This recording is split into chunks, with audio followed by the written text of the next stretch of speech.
Amém, queridos? Bom dia, paz seja convosco. É muito bom estar aí com você nesta manhã, manhã de 18 de outubro de 2020.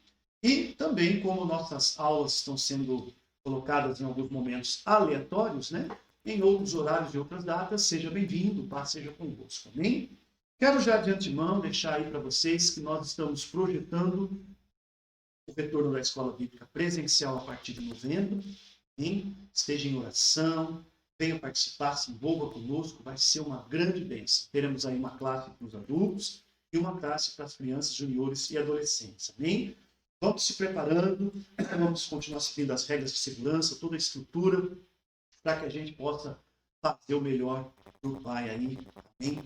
Diante da presença de Deus. Amém, queridos? É muito bom estar com você, eu agradeço a Deus pela sua vida, agradeço a Deus pela sua casa, pela sua família, agradeço a Deus aí pela vida do pastor Marcos, que tem nos dado todo o apoio para desenvolvermos aí um trabalho legal, um trabalho bonito. Amém? Vamos então à nossa aula, vamos orar neste momento para que Deus possa estabelecer o reino dele sobre nossas vidas. Amém? Vamos orar, agradecendo ao Pai pela sua oração. Pai, eu te agradeço por estar junto com os meus irmãos neste momento, eu te agradeço pela tua graça, pela tua paz que liberada sobre nossas vidas, pelo teu reino de justiça e amor, Pai. Escola Bíblica Quadrangular, eu acredito, eu participo, e neste momento, junto com os meus irmãos, eu quero pedir a tua bênção, o direcionamento, o alinhamento para que esta aula venha a ser produtiva, Pai. Que juntos possamos aprender mais do teu amor, mais da tua palavra, mais da tua graça, da tua paz sobre nossas vidas, Pai.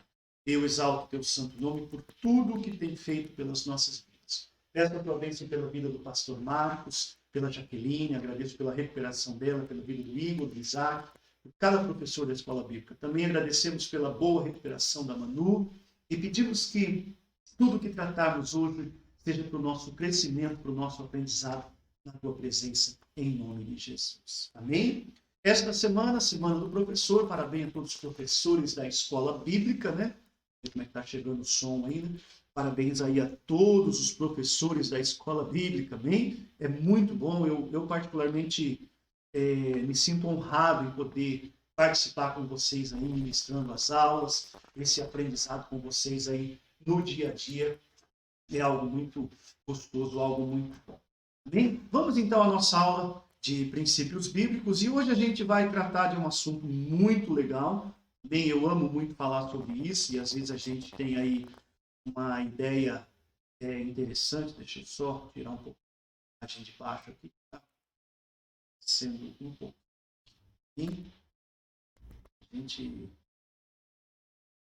A gente na realidade está vivenciando um tempo aí que a gente precisa dar esse aprendizado em nossas vidas de uma forma eficaz, né? Para que a gente possa aproveitar tudo aquilo que a gente tem aprendido. Amém? Epístolas Paulinas. Vamos entrar aí hoje no capítulo 4, de quem tem um livro. Bom, eu quero já abrir aqui a minha tela de captura de imagem. Vamos lá então, colocando aí. A restauração de Israel, amém? Deixa eu me diminuir aqui um pouquinho.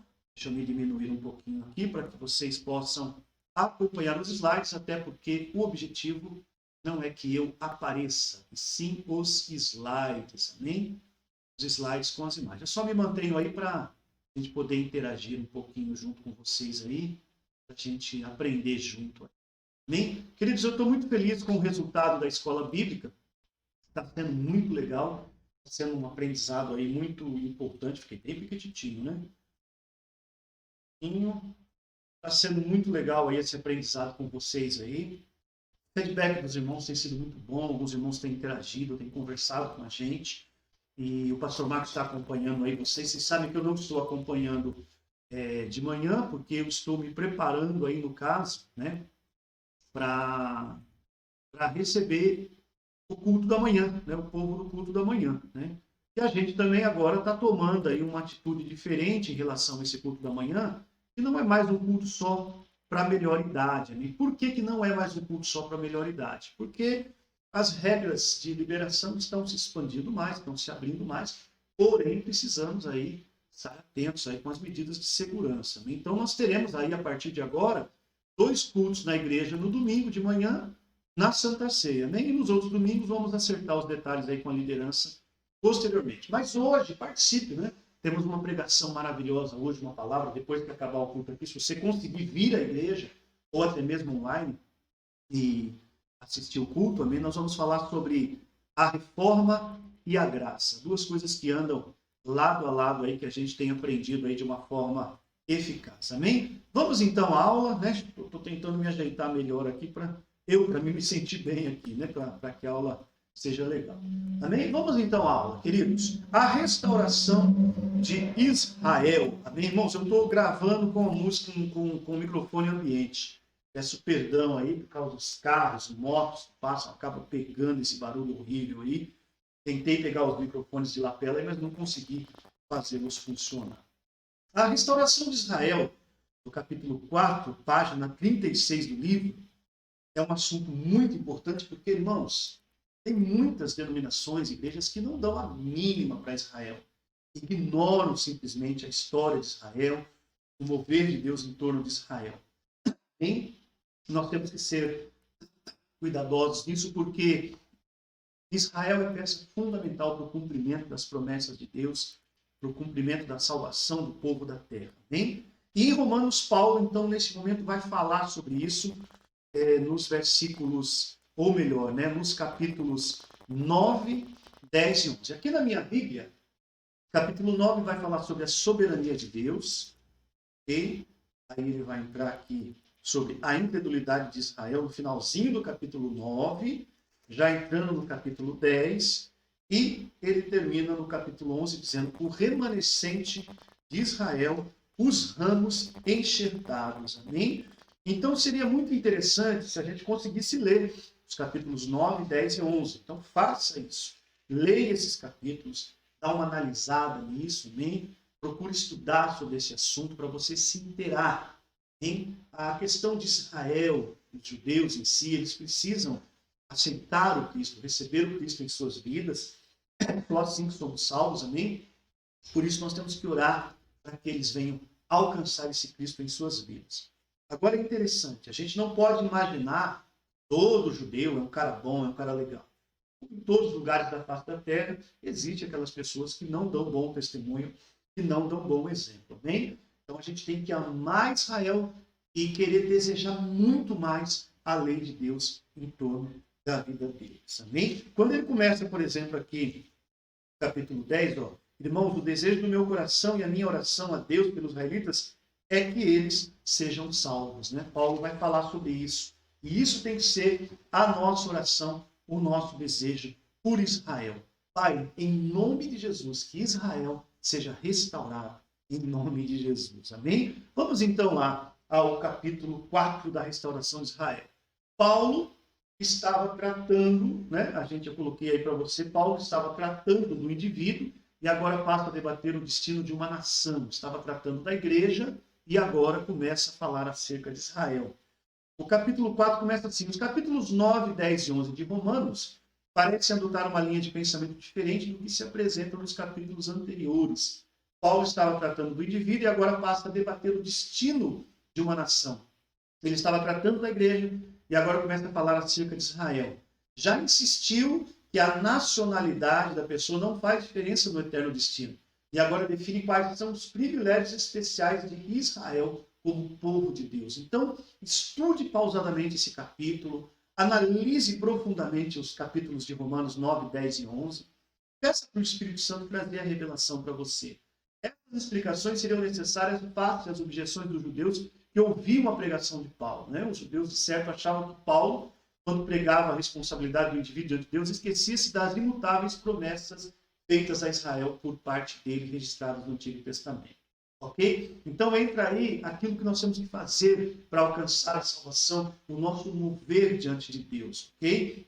Aí ele começa assim, colocando 3 situações. No capítulo 9, a lição de Israel, a rejeição de Israel e a restauração de Israel. Isso é muito importante nós tratarmos disso de uma forma intensa, tá bom? A primeira explicação, a lição de Israel no capítulo 9. Objeção dos judeus. Se ao rejeitar Jesus, a nação judaica inteira rejeitou o Messias, cuja vida aguardável em prol de cuja vinda existiam, Então fracassou o plano de Deus que fizera para Israel? Olha só essa objeção dos judeus. Paulo responde, olha que interessante. O plano de Deus não fracassou, porque não é o mero nascimento que faz um israelita. Ele vai citar, conforme o capítulo 2, versículo 28, e Gálatas 6,16. Os israelitas que Deus aceita são os espiritualmente israelitas. E o remanescente espiritual de milhares de israelitas aceitaram Jesus, cumprindo assim o plano de Deus.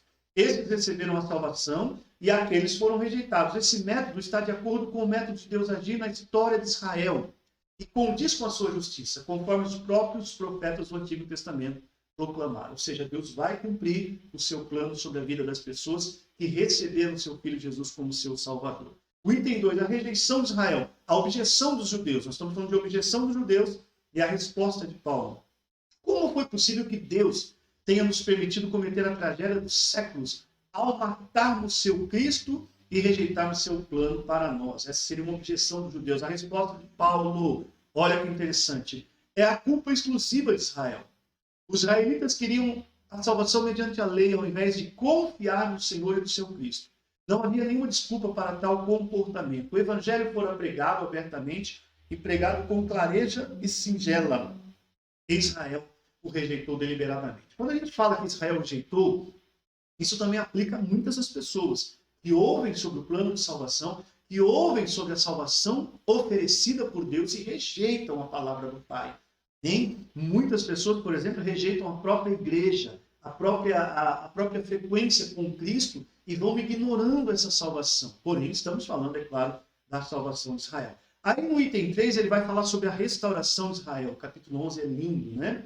A objeção dos judeus. Deus quebrou as promessas solenes e incondicionais feitas à nação. É muito importante nós ponderarmos isso, porque eu ouvi um rabino uma vez falar sobre isso, né? O holocausto judaico. Por que Deus permitiu? E o rabino, pausadamente, com calma, ele responde. Na realidade, Deus simplesmente orientou o povo de Israel a ser obediente aos seus mandamentos. E eles mesmos escolheram desobedecer, vindo sobre eles os juízos do mundo, os juízos de Deus sobre a vida deles. Irmãos, não é diferente comigo e com você.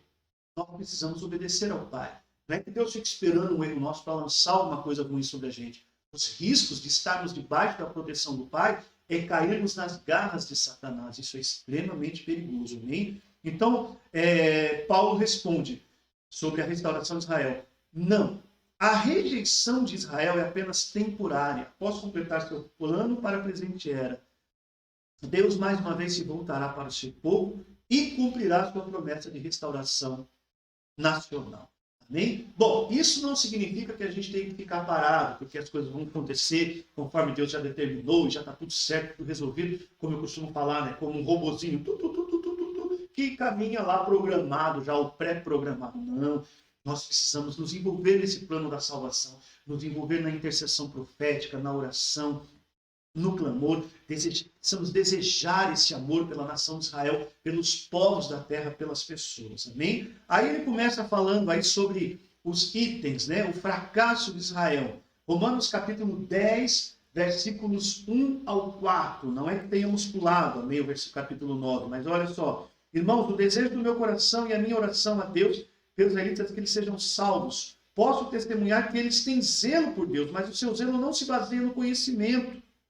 Porquanto, ignorando a justiça que vem de Deus e procurando estabelecer a sua própria, olha o perigo, não se submeter à justiça de Deus, porque o fim da lei é Cristo, para a justificação de todo o que crê. Olha que coisa linda, amém? Então vamos lá. Uma emoção revelada. Irmãos, o bom desejo do meu coração e a oração a Deus por Israel é para a salvação. Ou seja, assim como Paulo ensinou isso naquela época, precisamos fazer isso também. Orar pela salvação do povo de Israel, pela restauração deles. Amém? Ele está falando de uma emoção revelada. Paulo se emociona ao entender que ele precisa orar pelo seu povo. Amém? O apóstolo não debate a rejeição de Israel como se fosse uma teoria fria. Olha só, ele fala isso com emoção, com intensidade. Fica profundamente sentido e não pode mencionar o assunto sem primeiro falar do seu grande pesar por causa da situação de Israel. Ele pessoalmente sofreu muito por causa da fúria, do zelo mal orientado deles. E seu corpo trazia as marcas de muitos apedrejamentos e surras. Mesmo assim, só queria o bem para eles. E seu grande desejo não era vê-los julgados e condenados, e sim vê-los salvos. E assim, meu irmão, funciona com todas as pessoas que nós desejamos que seja salvo. A paixão pelas almas não deixou em seu coração lugar para a condenação das almas. Não importa como está aquela vida, aquela pessoa, nós precisamos nos empenhar pela salvação dela, assim como esse zelo, como essa paixão de Paulo orando por eles. Amém? Aí ele vai dizer assim, olha só, o item 2, uma razão apresentada. Porque lhes dou testemunho de que tem zelo de Deus, mas não com entendimento. Por isso a gente tem a escola bíblica, para entender, para compreender as coisas que Deus quer revelar para nós. Os judeus tinham zelo. Conheciam a lei, citavam, estudavam e lutavam em prol da conversão dos gentios à obediência da lei. Esse zelo, no entanto, era inaceitável a Deus, incapaz de promover seus propósitos por seu zelo sem entendimento. O zelo, como a sinceridade, não é suficiente em si, porque alguém pode ter zelo em lutar em prol de uma causa errada, sendo, portanto, o zelo bem orientado. Né? Saulo de Tarso, ao perseguir a igreja, tinha zelo por Deus e achava que estava fazendo um favor a ele ao agir assim. Agora, o que aconteceu? Mais tarde, porém, ficou sabendo que tinha lutado contra Deus. A gente vai entrar lá em Atos também, quando Gamaliel fala, cuidado para a gente não se ver lutando contra Deus, quebrando as suas leis. Né? O zelo pode ser uma força para o bem ou para o mal. Tudo depende do objetivo de tal zelo. E isso serve para nós em nossas religiosidades que nos afastam de Deus muitas vezes. Amém? Aí vamos lá. Um erro desmascarado. Porquanto, não conhecendo a justiça de Deus e procurando estabelecer a sua própria justiça, não sujeitaram à justiça de Deus. Isso é muito importante quando a gente quer estabelecer a nossa própria capacidade ou justiça de fazer alguma coisa. Amém? Interpretaram mal o propósito da lei, chegaram a confiar nela como meio de salvação espiritual, não tomando conhecimento da pecaminosidade do íntimo dos seus corações. Imaginavam que pudessem galgar a salvação ao observar a letra da lei. Dessa forma, quando Cristo veio a eles, oferecendo a salvação dos seus pecados, imaginavam não precisar de um Messias assim, como Jesus veio, né? João 8,32, ele veio para salvar e libertar, né? Ele veio para trazer vida e vida em abundância. Imaginavam que ele deveria anunciar algumas exigências mediante as quais pudessem ganhar a vida eterna. Perguntavam, o que faremos para realizar as obras de Deus? Não queriam, porém, seguir o caminho indicado por Jesus. Olha só, a obra de Deus é esta, João 6,29. E creiais naquele que me enviou. É o primeiro passo, né, da salvação. Crer no Filho de Deus. Né? Estavam tão ocupados em procurar estabelecer e calcular seu próprio sistema para obter a justiça própria, que não aceitaram o plano de Deus para a justificação dos pecadores. Aí estamos falando de um erro desmascarado. Essa ideia é profundamente arraigada na mente humana de que o homem precisa fazer algo para operar e merecer a sua própria salvação. Aí o autor do livro vai citar, por exemplo, os hindus se lavam no rio sagrado, o judeu dá esmolas e faz suas orações e observa a tradição dos antigos, o católico faz penitência, faz suas orações e realiza romarias. O protestante, que somos nós, formalista, se contenta com conhecimentos intelectuais acerca do cristianismo, vive certo nível de bom comportamento e frequência à igreja. Olha o perigo disso aí. Essas atividades, juntamente com outras, revelam a tendência natural da consciência humana de estabelecer seus próprios padrões e sistemas de justiça e retidão. É aquele cara que fala assim, bom, eu já vou na igreja de vez em quando, eu dou meu dízimo, me oferto uma vez ou outra, está tudo resolvido. Não é bem assim não, meu irmão. Deus tem o seu plano, e esse plano inclui uma vida reta diante dele, aonde nós estivermos, em tudo que fizermos. Amém? Aí vamos entrar no item 4, né? Uma verdade declarada. Porque o fim da lei é o quê? Cristo, para a justiça de todo aquele que crê. Ao viajar de trem, ninguém pensa em fazer a sua própria moradia nele, né? Pelo contrário, aquela pessoa quer chegar no seu destino e lá ele quer descer naquele destino. Olha só o que diz aqui. A lei, assim também a lei fora dada a Israel para levar o povo ao ponto final, certo? Que é a fé na graça salvadora de Deus. Quando, porém, veio o Redentor, o judeu, satisfeito com suas próprias virtudes legalistas, não quis receber a informação de que chegaram ao seu destino, que chegaram ao fim da linha e permaneceu em trânsito. Por isso é necessário essa restauração, esse cuidado de Deus sobre a vida deles. Analise isso como a sua própria vida, como a nossa própria vida diante do Pai, diante daquilo que Ele tem estabelecido por mim e por você. Nós precisamos entender, meu irmão, nós não podemos criar o nosso próprio caminho de salvação, mas é o Cristo oferecido por mim e por você quem se estabelece pelas nossas vidas. Amém? Aí nós vamos entrar então na restauração de Israel. Romanos capítulo 11, versículos 11 ao 15, 25 ao 29. Aí ele vai falar aí, pergunta-se, Deus cancelou suas promessas e negou a sua própria palavra com respeito aos judeus? Porventura rejeitou Deus seu povo? Paulo responde com ênfase, preste bem atenção, de modo nenhum. Deus não rejeita ninguém. Hein? E passa a demonstrar que a queda de Israel não é total, nem permanente. Não é total porque um remanescente dos judeus, como Paulo, por exemplo, aceitou a Cristo. Não é permanente porque Deus ainda cumprirá suas promessas nacionais feitas ao seu povo. Hein? Aí nós vamos entrar aí. A queda de Israel não é permanente. Digo, pois, porventura tropeçaram para que caíssem? Noutras palavras, já tropeçaram e caíram. Mas é permanente a sua queda? Não. Paulo responde de modo nenhum. A nação judaica não está rejeitada e perdida, sem possibilidade de recuperação. Esta queda não pode ser um ponto culminante da sua maravilhosa história.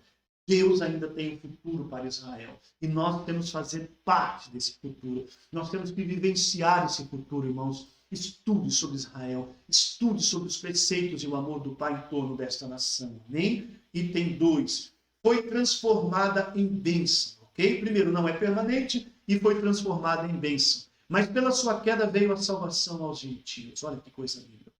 Os filhos de Jacó perseguiram o irmão deles, José, mas Deus transformou a maldade deles em bênção para os gentios. E finalmente em bênção para os próprios irmãos de José. Parecia uma tragédia quando os judeus rejeitaram o seu Messias, mas Deus transformou aquela rejeição em bênção, fazendo com que a palavra da salvação fosse levada às nações gentias. Olha aí. E os judeus, vendo os gentios recebendo as bênçãos que eles poderiam ter recebido, passariam a ter ciúmes. Aí você depois lê Deuteronômio 32, 21 e Atos 13, 44. Já na época de Paulo, os judeus estavam cheios de ciúmes e inveja ao verem os gentios receberam as bênçãos no quais, segundo pensavam, somente os judeus eram dignos. Quando os judeus rejeitaram Cristo, o povo, novo povo escolhido, a igreja, passou a desempenhar o papel central de testemunhas de Deus. Então é muito importante nós entendermos a geração eleita que somos. E esse ciúme que causamos aos judeus, ele deve ser proporcional de acordo com aquilo que nos achegamos à lei de Deus. Vou falar novamente. Os ciúmes que os judeus têm por nós tem que ser a ponto de que nós nos achegamos ao conhecimento da palavra de Deus. Amém? Aí o que ele vai dizer aí, ó? Trará bênçãos abundantes, né? E se a sua queda é a riqueza do mundo, e a sua diminuição mediante a rejeição à riqueza dos gentios, quanto mais a sua plenitude. Meu Deus, imagine quando Israel for restaurado por completa, restauração de todos os privilégios. Irmãos, presta muita atenção nisso. No princípio, Deus fez de Israel uma nação escolhida, povo particular seu, a fim de que finalmente chegasse a ser uma bênção para todas as demais nações. Assim sendo, a bênção das nações tem sido vinculada ao destino e à vocação de Israel. Então, meus irmãos, é extremamente interessante para nós a restauração desse povo, amém? Isso é muito importante. Quando Israel fracassou rejeitando a Cristo, parecia que esta queda causaria perda para as demais nações.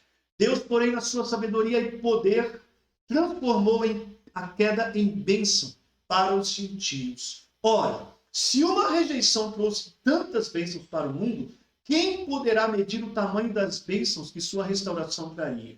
Segundo os profetas, a restauração de Israel será o ponto inicial para a vinda do reino de Deus na terra. Que coisa linda, né, queridos? Isso é maravilhoso, ou seja, trará bênçãos para todos nós. Por isso, nós temos que lutar e orar pela restauração de Israel. Aí ele coloca assim, o autor de Umaia Pilma, né?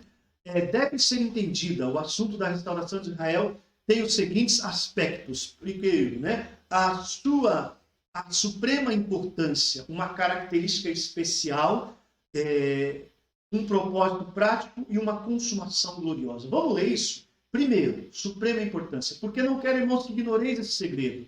Este é o modo característico de Deus de Paulo chamar a atenção a alguma virtude importante, ou seja, os segredos que Deus quer revelar, amém? Aí entra numa característica especial. Este segredo No Novo Testamento, a palavra segredo se refere a alguma verdade antes escondidas e agora revelada, e cuja compreensão exige discernimento espiritual. Por isso, São Tiago vai dizer lá, peça ao Espírito Santo que dê entendimento na leitura da palavra. Refere-se a alguma verdade que não poderia ser descoberta por meios naturais e que nunca teria sido conhecida se Deus não a revelasse, ok? Aí ele vai falar assim, olha, a palavra se aplica ao Evangelho, Mateus 13:11, a união dos judeus e gentios num só corpo, Efésios 3:6, a união de Cristo com a igreja que está em Efésios 5, a transformação levada a efeito na ressurreição do corpo, 1 Coríntios 15, e a revelação do anticristo, 2 Tessalonicenses 2:7, e a futura conversão de Israel. Nesse caso, o mistério é que Israel ficará cego e rejeitado até que haja entrado a plenitude dos gentios, ou seja, é necessário que todos sejam alcançados. Hein? Aí, no propósito prático, para que não presumais de vós mesmos, Paulo adverte seus leitores, gentios, de que não devem ficar tão orgulhosos na sua posição de privilégio, ao ponto de desprezar os judeus. Então, nunca rejeite ou despreze a nação de Israel. Proverá Deus a igreja em Roma, tivesse sempre respeitado essa advertência. Aí entra nas questões bíblicas, nos entendimentos das festas bíblicas, das orientações da palavra de Deus, que depois do século III em diante, na época de Constantino, foram rejeitados por outros interesses. A gente tem que estudar um pouquinho sobre a história da igreja para entender esse assunto. Amém? Aí ele tem uma consumação gloriosa, olha só. E assim todo Israel será salvo. Isso não significa que cada indivíduo entre os israelitas chegará finalmente a ser salvo. Paulo fala aqui do destino nacional e não da salvação individual. Quer dizer, que Israel como nação será libertada de seus inimigos espirituais e físicos, sendo restaurada a antiga situação de testemunha de Deus. De Sião virá o libertador e desviará de Jacó as impiedades. Quem será esse libertador? Hein? Que nós temos aí Jesus Cristo, nosso Salvador. Depois você dá uma lidinha em Zacarias 12:10. Aí ele vai dizer assim, quanto ao Evangelho, são inimigos por causa de vós. Desde o princípio, a nação israelita como um todo tomou posição contra Jesus. E até hoje a mesma atitude foi conservada. Nenhuma nação já resistiu ao Evangelho como os judeus. Por causa de vós significa que os gentios receberam benefícios do fato de os judeus terem rejeitado o Evangelho.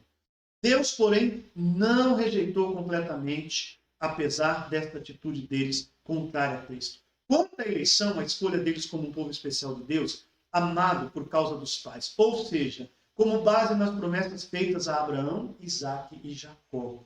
Aí entra numa questão que eu ouvi uma vez um judeu messiânico falando, quando ele percebe a importância de Yeshua, de Jesus Cristo na sua vida, os olhos dele se abrem. Como foi Paulo, no caminho para Damasco, encontrou com Jesus e ficou cego. Até que Ananias veio, põe as mãos sobre ele, as escamas caem dos seus olhos e ele começa a ter uma visão diferenciada do cuidado de Deus. Aí, para encerrar, porque os dons e a vocação de Deus são sem arrependimento. Mais uma vez, Paulo continua debatendo o destino terreno da nação e não o destino celestial do indivíduo. É interessante que há um projeto para Israel. Amém? E aí ele vai dizer assim, quais são os dons e a vocação de Deus aqui aludidos? Né? Veja Romanos 9, 4 e 5. Vamos ver aqui o que diz em Romanos 9, versículos 4 e 5. O povo de Israel, deles é a adoção dos filhos, deles é a glória divina, as alianças, a concessão da lei, a adoração do templo e as promessas. Deles são os patriarcas e a partir deles se traça a linhagem humana de Cristo, que é Deus acima de todos, bendito para sempre. Amém. Que coisa linda! Amém? Olha só. Em que sentido são sem arrependimento? No sentido da nação de Israel não ser eternamente rejeitada como povo de Deus. As promessas divinas com respeito ao seu destino nacional são incondicionais, ok? Ou seja, garante que essa nação será finalmente uma bênção para o mundo, apesar da necessidade de fazê-la passar por longos séculos de castigos. Aí você tem histórias de Israel em Jeremias 31, Jeremias 33 e também Romanos 11, 27 vai citar isso, e Jeremias 31, 31 ao 34. Bem, o que eu quero dizer agora, antes de colocar diante de você os ensinamentos práticos? Porventura rejeitou Deus o seu povo de modo algum. A queda de Israel foi transformada em bênção quando os judeus rejeitaram a Cristo. Nós, a igreja, passamos a desempenhar o papel de testemunhas de Deus. Irmãos, isso é importante, é fundamental para a nossa vida diante do Pai, diante do Cristo, com muita alegria, meus irmãos. Por isso, meu irmão, ame o povo de Israel, ame o povo judeu, mas entenda que Deus tem um projeto que em Israel ele manifestou a graça dele já lá no início de toda a criação. Lá em Gênesis 12, quando ele chama Abraão ali, ele fala que vai abençoar todos os povos da terra, fazer de Israel anunciador no nome do Deus Todo-Poderoso. Existem diversos e milhares de deuses no mundo todo, mas apenas um Deus, que é o Deus de Israel, o Criador de todas as coisas. Amém? E é através de Israel que Deus projetou anunciar a todas as nações da terra esse amor e esse cuidado do Pai sobre nossas vidas. Lendo os ensinamentos práticos, do ponto de vista humano, os judeus são um povo surgido na terra da Judéia, agora espalhado por muitas nações com talentos e peculiaridades marcantes, né? Você vê aí a riqueza dos judeus, prêmios Nobel, aquela coisa toda. Mas eu estava lendo aí, assistindo um sermão de Mateus Andona, por exemplo, ele estava falando, tome cuidado, não fica se iludindo, achando que todo judeu é um santinho de Deus. Não. Eu falei no começo e volto a falar, existe também aquele judeu que faz as coisas erradas como qualquer pessoa como nós. Bem? Então é importante nós olharmos para eles e vermos que eles desejem o Cristo como nós estamos desejando também.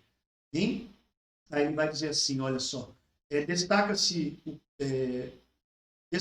como povo de Deus e dos profetas, sendo a nação que mais rejeita Cristo. Há, porém, um ponto de vista divino, estamos falando sobre ensinamento prático.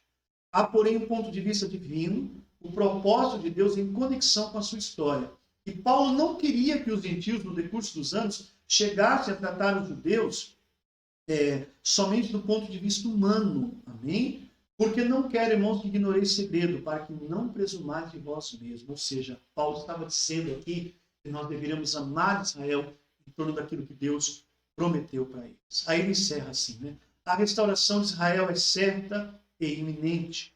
Deus, de fato, não é homem para mentir, em Números 23, 19, e fará cumprir suas promessas, ainda que na vigência da nova aliança. Porventura rejeitou Deus seu povo? De modo algum. A queda de Israel foi transformada em bênção. Quando os judeus rejeitaram a Cristo, nós, a igreja, passamos a desempenhar o papel de testemunhas de Deus. Amém? Aí entra uma questão muito importante. Eu e você temos falado do amor de Deus para as pessoas, temos falado do amor de Deus para os judeus, para as pessoas dessa terra, colocando diante do Pai uma palavra verdadeira que alcança as pessoas diante da presença do Pai. Olha como que encerra esse capítulo, né? Deixa eu ajeitar aqui. Olha como encerra esse capítulo, né? Quando os judeus rejeitaram a Cristo, nós, a igreja, passamos a desempenhar o papel de testemunhas de Jesus. A restauração de Israel é verdadeira, é correta, ela vai acontecer, ela vai atingir os objetivos que Deus estabeleceu para eles, não vai falhar em seus planos, em seus propósitos. Acredite nisso, meu irmão, minha irmã, e nós, como igreja, temos que continuar anunciando o amor do Pai sobre nossas vidas. Queridos, eu chamo você a amar Israel, a olhar para Israel como o relógio de Deus sobre a terra. Bem, eu quero orar com você, encerrando essa aula neste momento. Deixa eu tomar um pouquinho de água. Quero pedir a Deus que Ele venha abençoar a sua vida, sua casa, sua família, e entender que Deus, né, quando chega no capítulo 11, Ele termina dizendo assim, irmãos, não quero que ignore esse mistério, para que não se tornem presunçosos, ou seja, nós não somos melhores do que ninguém. Israel experimentou um endereçamento, em parte, até que chega a plenitude dos gentios. E assim todo Israel será salvo, como está escrito, de Sião virá o Redentor, que desviará de Jacó a impiedade. E esta é a minha aliança com eles, quando eu remover os seus pecados.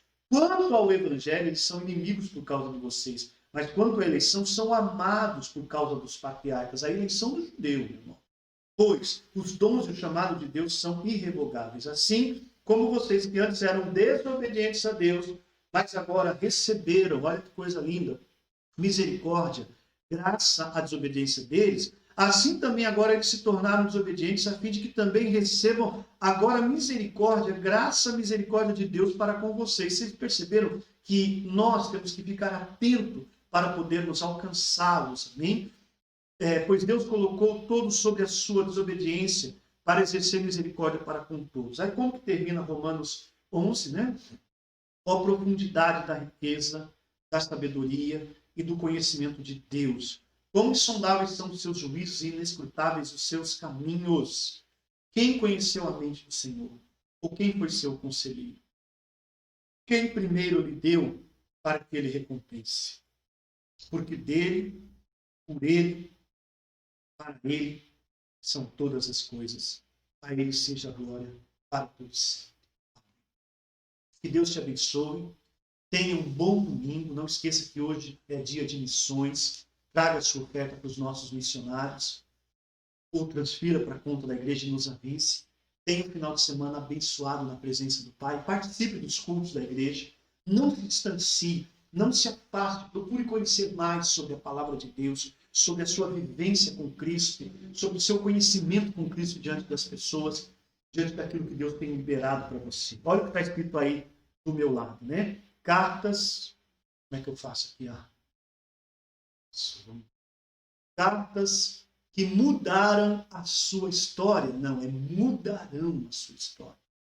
Lá no começo tem cartas que mudaram a história da igreja, de muitas pessoas, mas agora mudarão a minha história.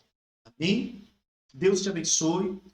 Vamos se preparando para o retorno da escola bíblica presencial. Tenho certeza que vai ser uma grande bênção. Vai ser algo maravilhoso. Amém? Estamos projetando aí já para o dia 8 de novembro. Segundo domingo de novembro, retornar presencial com 2 classes. Amém? Adulto e as crianças, juniores e adolescentes. Que Deus abençoe sua vida, sua casa, sua família. Pastor Marcos, muito obrigado aí pela sua paciência, amém? Pelo teu cuidado aí sobre nossas vidas, sobre a igreja, sobre a família. Amém?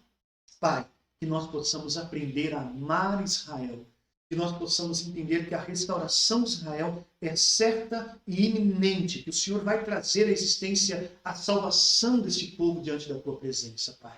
Eu te agradeço por esta aula sobre a restauração de Israel e peço que esses irmãos que estão vendo esses slides, essa projeção, possam se preocupar em aprender sobre o seu projeto, sobre suas promessas para Israel e entender, Pai, que o Senhor tem promessas de salvação para cada um dos teus filhos também e não vai retornar, retroceder, não vai retornar para trás, retroceder, mas vai adiante no cumprimento das tuas palavras sobre a vida dos teus filhos. Eu te agradeço neste momento pelo teu amor, pelo teu cuidado sobre nossas vidas. Seja conosco, em nome de Jesus. Amém? Bom, domingo que vem temos ainda mais uma aula, tá bom?